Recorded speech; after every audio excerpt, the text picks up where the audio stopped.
red sand dunes and spin effects, never-ending outback tracks. Desert oaks and nights so clear, you and me alone out here. Last year we planned to go on a 17,000 kilometer outback trip, mainly on very, very isolated roads. And we had to make up our mind what kind of tires, what tire sizes we would use on that trip. The first question already is mud terrain or all terrain. And then the next question is what tire size is legal on our car. And our big problem here was that we had a ARB GVM upgrade, 3.5 tons, installed in our vehicle. And that ARB GVM upgrade already lifted the vehicle by 40 millimeters. So does that mean that we are restricted to the original Isuzu tire sizes? Or can we still go up in tire size as we had originally planned? We had to find out how this works. And after we made our tire choice, and over the course of 17,000 kilometers in the outback, we destroyed 3 of our 6 brand new tires. That's what this video is all about. The first question really was, what tires are we going to run to allow us to travel in remote areas? The factory tires are 255/65s R17 and it's not a very easily available tire in the outback. So we wanted to change that. We opted for an ARB GVM upgrade, and the GVM upgrade raises the car by roughly 40 millimeters, and that creates a new problem. The problem is that the car is already raised by 40 millimeters, which does not allow us a lot of room to raise further through larger tires, or so we were told initially by ARB. Now, it took us a lot of time to talk to ARB head office to sort out what the real legal situation is. And as you can see, the VSB 14 bulletin specifies that cars can only be modified without certification to get a up to 50 mm height increase. ARB with their 40 millimeters would then already have taken 40 millimeters out of the 50, but the pre-registration upgrade includes a vehicle lift of about 40 millimeters, but the lifted vehicle now is the vehicle that is registered, and this ARB new height becomes the new baseline for our vehicle. This then allowed us to go to a tire size of 265/70 R17, and as you can see, the 255/65 original tires have a diameter of 765 millimeters, while the new ones that we're running now, the 265/70 R17s, have a diameter of 803 millimeters. So that's a difference of 38 millimeters, which you obviously have to split in half. Mud terrain or all terrain. We decided to compromise on the ruggedness of the tire, not to use a mud terrain tire, but to use a tire that's still good in the outback, but also really, really safe on standard roads. We've done 17,000 kilometers of travel in 2024. Most of that was on outback roads, dirt roads, really rugged and rocky, and also sometimes very, very sandy.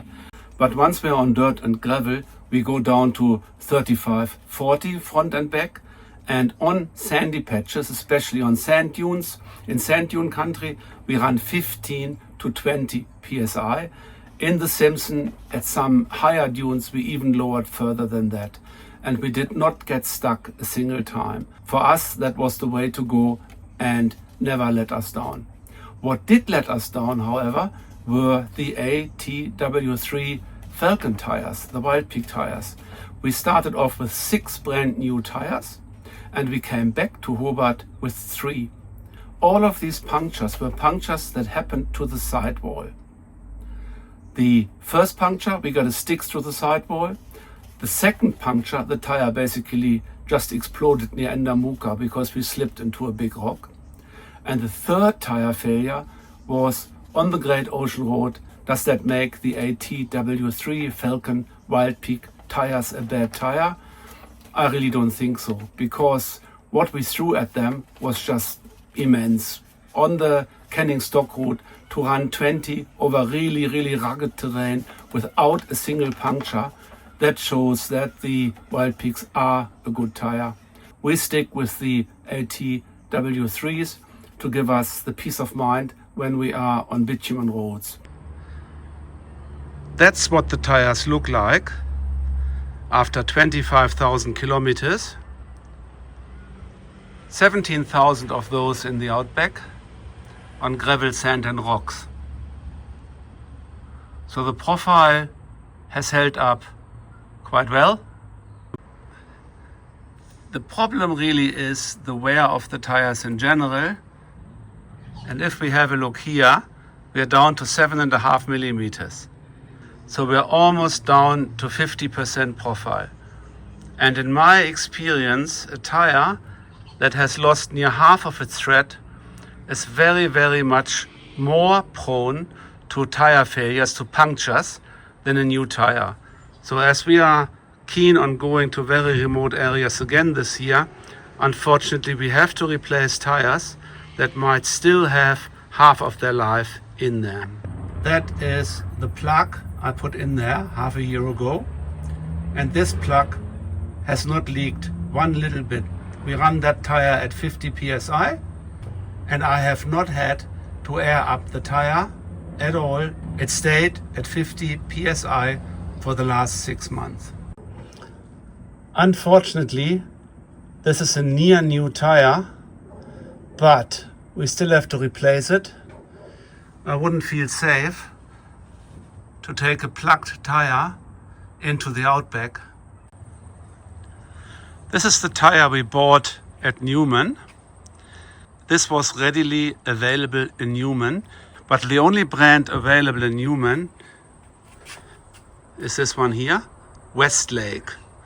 And the Westlake tires are a quite cheap and very, very rugged tire. A lot of people run them in their utes in Newman, and they're very, very happy with them. But we have to keep in mind that they will not change the air pressure in the tires. And I don't know if these super rugged tires, how they handle reduced pressures down to 15 psi or so, as we require them for the dunes. So we'll keep this as a spare tire for our next trip, but I'm not sure if these tires or tires of this type would be suitable for places like the Simpson or the Canning stock route.